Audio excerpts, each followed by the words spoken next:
오늘도 주의 말씀이 여러분과 함께 하기를 예수 이름으로 축복합니다. 아멘. 아기 병아리가 아빠 닭에게 물었습니다. 아빠는 왜 머리에 이 벼슬이 있어? 라고 하니까 아빠 닭이 말합니다. 적에게 우리 닭이 얼마나 위대한지를 보여주기 위해서 벼슬이 있는 거지. 아빠가 우리 부리는 왜 이렇게 날카로워? 적을 공격하여 일망타진하기 위해서 부리가 있는 거야. 그럼 아빠 목소리는 왜 그리 커? 적을 깜짝 놀라게 해서 아예 공격하지 못할 그런 적에게 위협을 주기 위해서 목소리 큰 거야. 그 병아리가 마지막으로 묻습니다. 근데 아빠, 우리 왜 닭장에서 살아? 라고 했다는 겁니다. 그 많은 능력과 위대한 권세를 가지고 있으면서도 닭장에 사는 이유를 병아리는 모르는 거죠. 여기서 우리가 알 수 있는 것은 뭡니까? 여러분들은 하나님의 자녀입니까? 하나님의 권세가 있습니까? 주의 보좌가 여러분과 함께 있습니까? 근데 왜 세상에서 이렇게 살까요? 우리의 모습은 왜 죄에 짓눌려 살까요? 참 우리는 어떻게 사는 것이 참된 하나님의 자녀의 모습일까요? 진짜 하나님의 권세가 있다는 것을 어떻게 증명해야 할까요? 오늘 말씀을 통해서 여러분이 한번 찾아보시기를 예수님을 소망드립니다.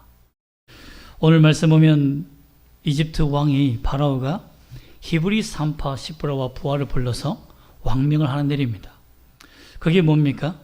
히브리 여인이 남자아이를 낳거든 어떻게 해라? 죽여라 라는 겁니다. 이 명령을 참 실행하기가 얼마나 어렵습니까? 그러나 이 명령을 거절할 수 없었던 이유가 무엇입니까? 산파들은 혼자 삽니다. 권력이 없어요. 나이 많은 할머니예요. 즉 자신의 신세와 이 인생을 책임질 수 있는 사람이 아무도 없습니다. 그냥 아이를 받고 사는 겁니다. 그런데 이집트 왕이 불러서 이 명령을 낼 때는 누가 그들의 권세자가 되어준다는 말입니까? 파라오가 산파들의 권력이 되어주겠다는 겁니다. 너희들의 지금까지 가난하고 외롭게 살았지. 내가 너의 친구가 되어줄게. 내가 너의 힘이 되어줄게. 단 한 가지만 들어줘.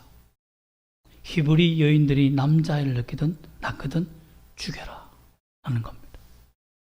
참 쉽게 거절하기 어려운 제안이죠. 누구나 나이가 들면 내 노후의 삶에 대해서 걱정을 합니다. 우리도 그렇지 않습니까? 어떻게 행복하게 살까?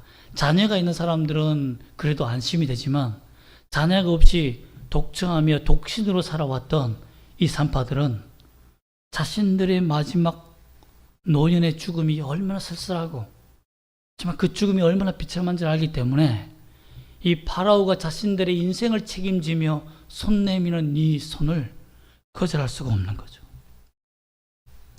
또한 이 명령을 어긴다는 것이 쉽지 않은 이유가 십부하와 부하는 지도자들입니다. 그들은 하나의 시브라와 부하라는 사람들은 히브리 산파들이지만 두 명이 어떻게 히브리의 수십만 명의 아이를 다 받겠습니까? 그러니 그것은 있을 수가 없죠. 그들은 지도자들이에요. 밑에 있는 산파들을 명령하여서 이 명령을 수행해야 되는 사람입니다. 그런데 자신들이 만약에 이 명령을 거역한다면 어떻게 되겠습니까? 전체 사람들이 다 따라오겠습니까? 한 사람이라도 내가 잘못된 마음을 품고 있다면 고발하겠죠. 그럼 자기 목숨이 중요한 게 아니라 자기 목숨도 그렇지만 자신들의 산파라는 직업이 히브리 산파들이 떼죽음 당할 수 있는 위기가 있다는 겁니다. 그러니까 이집트 왕이 명령 내린 것에 대해서 거절할 수가 없는 거예요. 나도 살고 너도 살고 하려면 이 길밖에 없는 거죠. 아이를 죽여야 되는 거예요. 왜 이러한 잔인한 명령을 파라오가 내렸습니까? 우리가 지난주도 살펴봤지만 이때쯤 되면 이 디트모스 2세가 하트셉스트라는 이복 동생과 결혼하여서 이제 아이를 낳아야 되는데 아이가 생기지 않아서 디트모스 3세를 혼외자 다른 여인에게서부터 아이를 데리고 와서 양자로 삼은 때였습니다. 그리고 백성들이 많이 비난을 했어요. 신이 저주한 여인이 아닌가. 하트세수트는 어떻게 아이를 낳지 못할 수가 있을까? 신이 이 파라오와 함께하지 않기 때문에 본 국모에서 쉽게 말해 왕후에서 아이가 낳지 않는 거 아니야? 하며 수군수군 되기 시작했습니다. 여러분, 오늘날 정치인들이 어떤 비리가 있으면 이슈는 뭐로 덮죠? 새로운 이슈로 덮죠. 그래서 이 디디모스 2세가 한 묘한 계획을 낸 거죠. 이 셈족들을 멸절시킬 수 있는 방법. 내가 그냥 명령해서 죽이라 이러면 나를 미친 인간으로 하니까 안 되니까 히브리 산파를 통해서 히브리인을 죽이는 아주 고도의 계략을 짜서 결국은 자기는 손을 대지 않고 코를 풀려고 한 겁니다. 그리고 이러한 살인적인 사건이 일어났을 때 나중에 뭐가 되죠? 자신은 아무런 죄가 없는 거예요. 그리고 점점 이상하게 히브리 아이들 중에서 남자아이들만 죽는다는 소문이 자꾸 나봐요. 그러면 백성들이 어떻게 생각했습니까?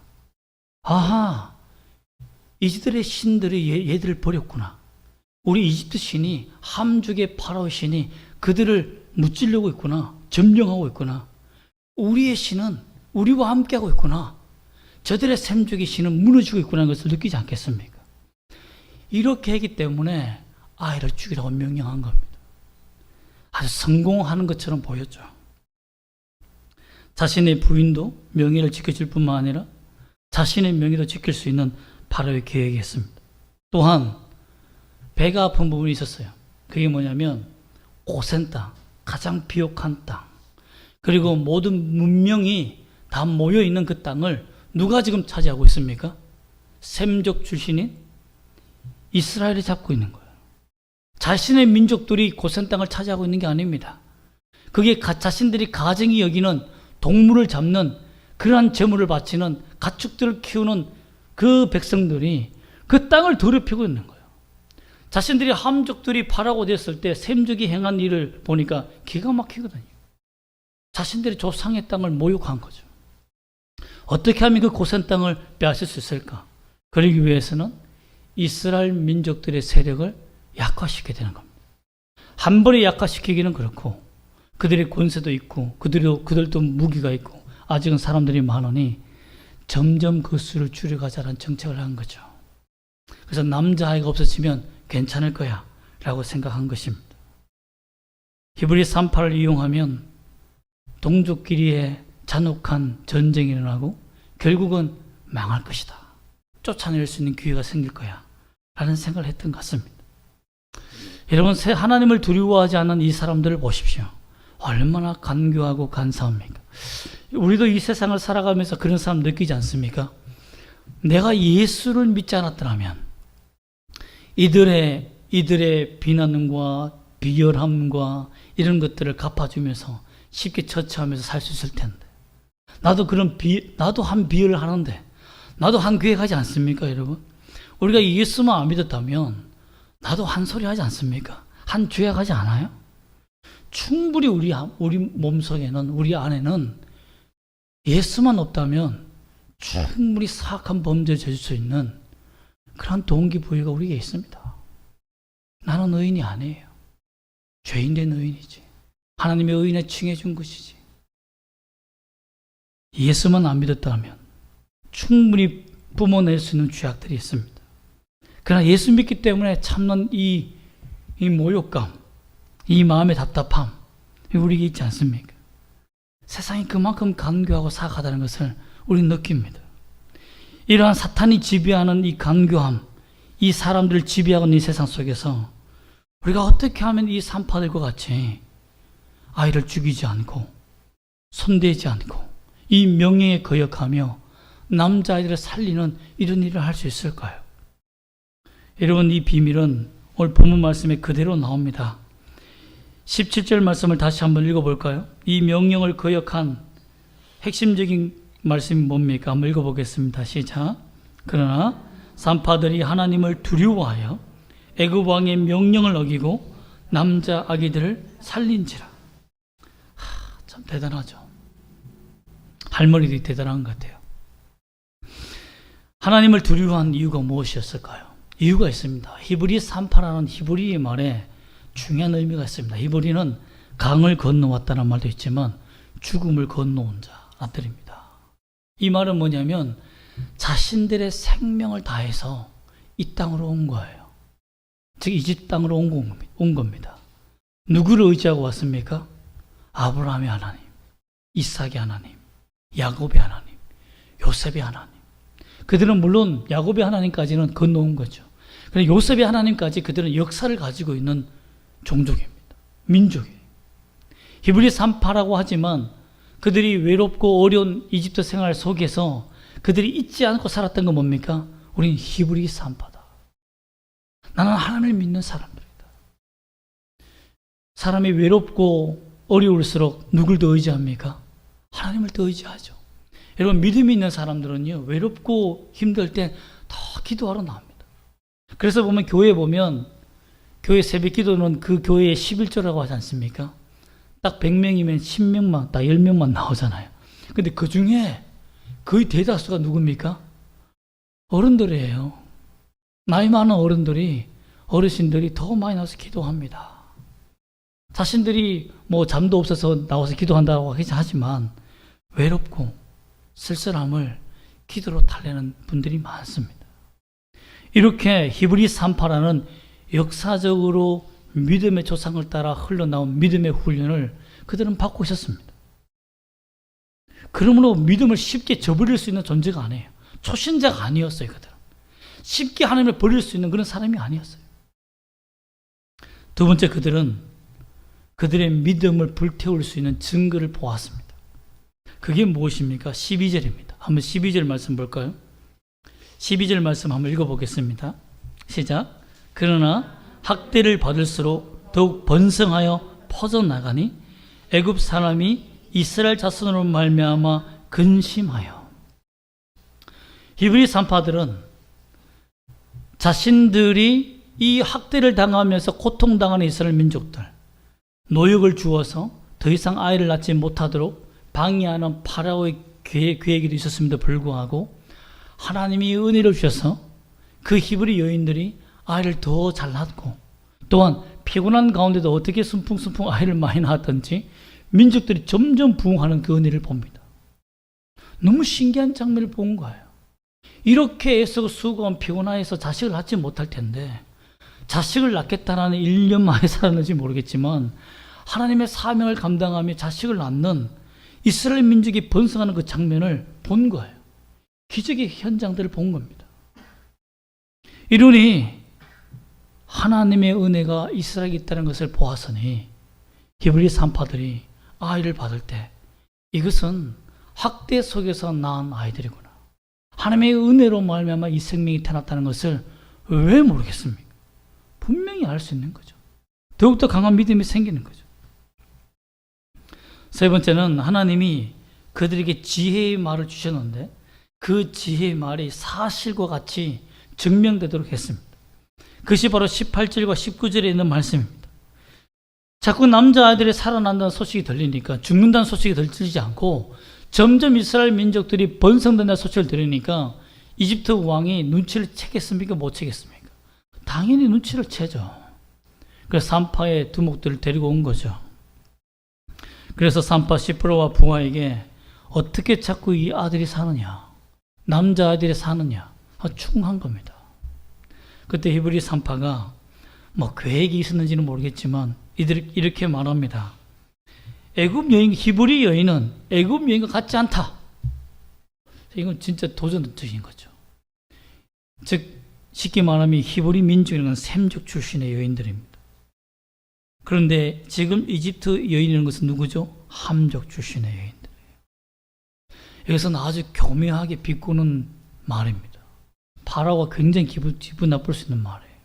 그럼에도 불구하고 그들이 목숨을 걸고 얘기하는 겁니다. 우리가 그들에게 이르기 전에 히브리 여인들은 건장하여서 남자아이를 이미 낳았더라. 딸뿐만 아니라 아들까지 다 낳았더라. 손댈 수 없었다. 물론 어떤 학자들은 고의적으로 천천히 간 거 아니냐 라는 말도 있지만 이렇게 아이를 낳을 때까지 기다릴 수 있죠. 그렇게 해서 아이를 고의적으로 낳았는데 이것이 왜 이집트 파라오의 자기 꾀에 넘어간 꾀가 됐냐면 그동안 괴롭혀 왔잖아요. 학대를 행하며 괴롭혀 왔는데 아이를 잘 낳았잖아요. 순풍순풍 잘 낳는 객관적인 증거가 있었잖아요. 그러니 파라오가 뭐라고 말할 수가 없는 거예요. 자신이 그렇게 학대하고 괴롭히고 어려움을 주고 힘들게 하여도 이상하게 이스라엘 민족들은 아이를 너무 잘 낳는 것을 객관적으로 보았기 때문에 산파들은 말하는 거죠. 얘들은 다르더라. 아무리 피곤해도 아이 낳는 데는 힘이 있더라 라고 말한 거죠. 그래서 파라오 왕이, 이집트 왕이 뭐라고 말할 수 없던 겁니다. 이렇게 그들이 자기 꾀에 넘어가서 파라오는 그들의 생명을 해할 수 없는 존재가 된 거죠. 또한 제가 생각해 보았습니다. 산파들이, 그 수많은 산파들이 다 하나가 될 수 있던 마음은 무엇일까? 제가 상담을 하면서 하는 깨달은 것은 뭐냐면, 거친 아이들, 욕하고 무리하고 퍽하면 죽겠다는 아이들, 이런 아이들을 치료할 때 무엇을 보여주면 그 아이들이 거친 말과 생명을 경시하는 말들이 사라진 줄 아십니까? 아기를 보여주는 거예요. 아기를 안게 해주는 거예요. 자신의 비참한 삶, 또한 처절히 아파하는 마음들, 또한 남에게 받은 상처들을 생명에 잉태하는 장면을 보여주거나 그 갓난 아이를 안겨주면 그 마음이 치유가 됩니다. 독한 마음을 가진 자들도요, 아기를 안는 순간 그 생명의 심장 박동소리를 들으면 달라집니다. 저도 현민의 현성이를 낳을 때 한국에서나 미국에서나 같이 동참해서 이렇게 보았는데요, 그 생명이 탄생하는 장면을 보면 다 그 앞에 숙연해집니다. 그 아이를 낳는 아이가 어머니 뱃속에서 나올 때 그 아이의 목을 조르고 숨통을 끊을 수 있는 자가 있겠습니까? 만약에 여러분 아이가 나올 때 그 목을 조른다면 아이가 가만히 있겠습니까? 몸부림치지 않겠습니까? 아이의 생명을 계속 받아온 산파들이, 그 생명의 소중함을 아는 산파들이, 내가 이 늙은, 이 너지막한 나이 많아서 이 생명 죽여서 내 노후를 편하게 살겠다는 그 마음을 가질 수 있겠습니까? 혹 순간 가졌다고 한다 할지라도 그 아이의 목을 조르는 순간 그 아이가 몸부림치며 살겠다고 몸부림칠 때 그 손이 떨리지 않겠습니까? 다 그 손을 놓은 거죠. 여러분, 아이의 생명이 뛰는 심장 소리는 사악한 자의 마음도 돌이킵니다. 그런 능력이 있습니다. 즉 산파라는 직업은 하나님이 주신 직업인 거예요. 그들은 생명을 다루는 직업이었기 때문에 감히 생명을 죽일 수 없었던 겁니다. 하나님의 은혜가 그들에게 있었던 거죠. 하나님이 생명을 창조하시는 그 순간을 늘 보았기 때문에 그들은 파라오의 명령에 흔들릴 수밖에 없었던 거예요. 즉 믿음을 지킬 수밖에 없었던 거죠. 세상의 손에 자기의 피를 묻히며 세상의 권력을 잡는 이 손을 놓을 수 있었던 이유가 하나님의 은혜가 그들에게 있기 때문입니다.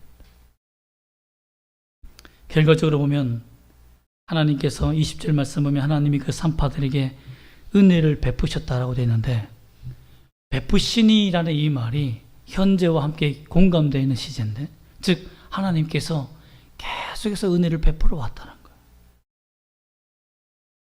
그들은 하나님의 은혜를 계속 받아왔는데 이번 일로 통해서 하나님의 은혜가 더 풍성히 생생하게 나타났다는 것을 표현하고 있습니다.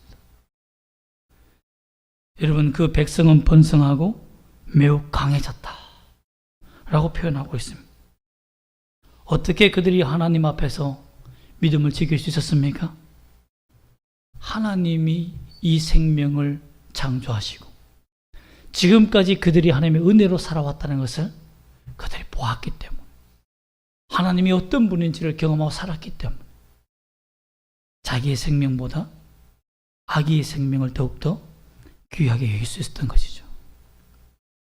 여러분, 이 하나님만을 바라보며 살았던 이 산파들이 결국은 어떤 일을 해냅니까? 히브리 민족을 더 강력하게 만듭니다. 더 번성하게 만들어요. 여러분, 그 소문이 퍼지지 않았겠습니까?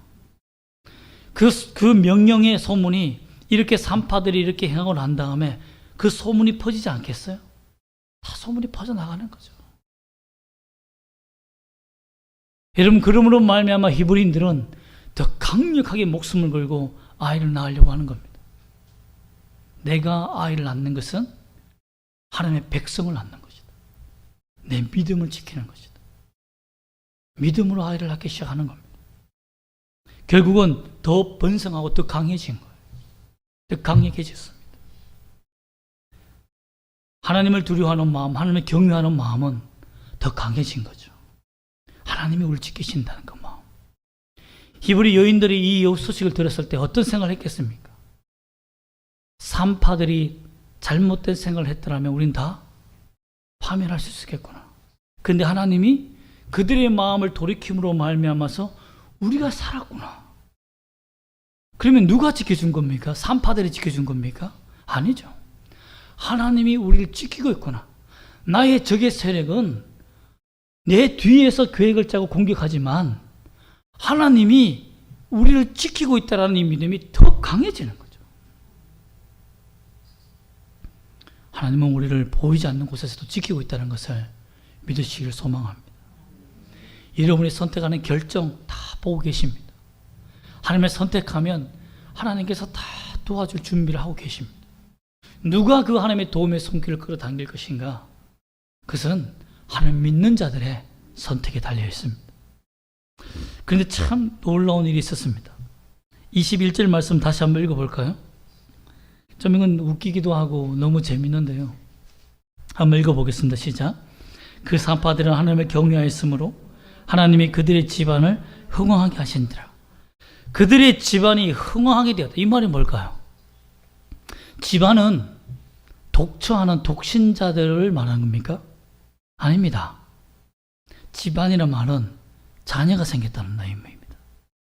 제가 말했잖아요. 산파들은 할머니로서 결혼하지 못하고 독신으로 사는 자들입니다. 그런데 어떻게 그 집안이 흥왕해졌을까요? 쉽게 좀 이렇게 말하면 그렇지만 힘 좋은 할아버지나 능력 많은 사람들이 할머니와 함께 이 산파들과 결혼을 한 거예요. 그런데 하나님이 기적같이 자녀들을 준 겁니다. 아브라함의 기적이 그들이 일어난 거예요. 그래서 그들의 집안이 일어서게 된 겁니다. 즉 자신들의 노후에 대해서 하나님 앞에서 버렸더니 하나님이 그들의 노후를 책임져 준 겁니다. 산파들이 결혼하기 시작한 거예요. 아니 여러분, 산파들이 그 당시에 뭐 보톡스를 맞을 수 있습니까? 생명을 걸고 양악 수술을 할 수 있겠습니까? 뭘 할 수 있겠습니까? 아무것도 없잖아요. 날씬한 몸매가 있습니까? 아무것도 안 돼요. 그럼에도 불구하고 여러분 소망을 가지십시오. 하나님께서 그들에게 은혜를 주심으로 말미암아 그들에게 좋은 남편을 주고 자녀를 선물로 줌으로 말미암아서 자신들의 노후에 행복을 주는 복을 받았다는 겁니다. 여러분, 이런 축복의 소식이 들려서 세상에 퍼져나갔을 때 이스라엘 민족들은 어떤 전율을 느꼈겠습니까? 하나님을 섬기면 산다. 하나님을 버리면 죽는다. 파라오가 우리의 권세를, 우리의 인생을 책임지는 사람이 아니라 하나님이 우리 인생을 책임진다는 것을 이 산파 할머니들은 믿게 된 겁니다. 이스라엘도 알게 된 것입니다. 그런데 안타까운 것은 22절입니다. 하나님의 이 두려운 역사를 알지 못하고 경외하지 않는 자들은 어떻게 되었습니까? 파라오가 뭐라고 명령합니까? 모든 백성에 명령하여 이르되 누가 태어나거든 아들이 태어나거든 너희는 그를 어디에 던져라? 나일강에 던져라. 딸이거든 살려들어. 이 명령이 몰래 히브리 산파에게 명령하여서 동족이 동족을 죽이는 이 계획을 했던 이 계획이 실패하니까 파라오가 정신이 나가버린 거예요. 그냥 선포해버립니다. 공포해버려요. 그런데 자기 민족의 남자아이를 죽이라고 공포했겠습니까? 아니죠. 이스라엘 민족의 남자아이가 태어나거든 죽이라라고 셈족과 전면전을 선포한 거예요. 이때부터는 적이 정체를 드러낸 겁니다. 파라오가 정체를 드러낸 거예요. 여러분, 악은 하나님을 믿으면 처음에는 그 악이 드러나지 않습니다. 저 사람이 나를 위한 사람인지 내 친구인지 적인지 몰라요. 그래서 내가 하나님을 믿고 굳건히 의지하고 나가면 적이 꿈틀거립니다. 그 정체를 드러내는 날이 옵니다. 아, 저 사람과 손을 안 잡은 것이 천만다행이다라는 것을 깨달을 때가 옵니다. 여러분, 저는 그런 경험이 참 많습니다. 목회를 하다 보면 참 이 사람 손을 잡으면 잘 되지 않을까. 근데 믿음을 선택하면요, 그 손을 안 잡은 것이 얼마나 다행인지를 깨닫는 날이 너무나 많습니다. 결국은 어떤 정신 나간 정책을 하냐면 나일강신에게 운명을 맡기는 바로의 정책이 나옵니다. 나일강에 던져라. 그래서 나일강신이 살리면 사는 것이고, 나일강에 던졌는데 죽으면 내 책임이 아니다. 나일강신이 죽인 것이다. 사람이 죽고 사는 것이 어떻게 파라오에게 있느냐라고 명령한 겁니다. 아주 책임 회피를 한 거예요. 그런데 이 무책임한 이 정책이, 아주 사악하고 강교한 정책이 우리가 다음에 보겠지만 모세를 살리는 기가 막힌 전략이 됩니다. 사람들은요, 자신들이 국가를 경영하고 자신들이 인생을 계획하고 사는 것처럼 보입니다. 그러나 하나님은 그 사악한 계획이 하나님 믿는 사람에게는 오히려 복이 되게 만드십니다. 누구에게? 하나님을 선택하는 자들에게, 하나님을 의지하는 자들에게. 이것이 인류의 역사입니다. 여러분, 하나님은 살아계십니다. 우리의 권세자이십니다. 우리의 계획을 아십니다. 하나님을 선택하는 자와 함께 하시는 분임을 믿으시기를 소망합니다. 여러분, 그러므로 하나님의 은혜 안에서 산다는 것, 이것은 하나님의 살아계심을 제대로 알고 믿는다는 의미입니다. 안다는 것은 객관적인 지식뿐만 아닙니다. 내가 주관적으로 경험하여서 하나님이 누군지를 아는 것을 의미합니다. 그러므로 우리 그리스도인들이 하나님이 안다는 것은, 내가 하나님의 자녀라는 것은, 내가 하나님을 사랑한다는 것을 내가 느끼는 것은 성경의 계시가 내 안에서 믿음으로 풀어지고 하나님이 누구인지를 말씀을 통해서 깨닫는 눈이 생기는 겁니다. 전능하신 하나님이 나와 함께 계시면 내가 그 주님을 사랑한다는 것이 믿어지는 그 감격적인 순간이 있었던 사람들이에요. 그리고 그것이 성령의 충만함으로 말미암아 새롭게 다시 회복되어지는 삶을 말합니다. 그런 삶이 있습니까? 여러분, 구원의 확신이 흔들리며 내가 하나님의 자녀인 것이 흔들린다면 여러분, 선택해야 됩니다. 내가 하나님의 자녀임을 증명할 수 있는 방법을 선택해야 됩니다. 그것이 뭡니까? 성령과 동행할 수 있는 길을 찾는 겁니다. 그게 뭘까요?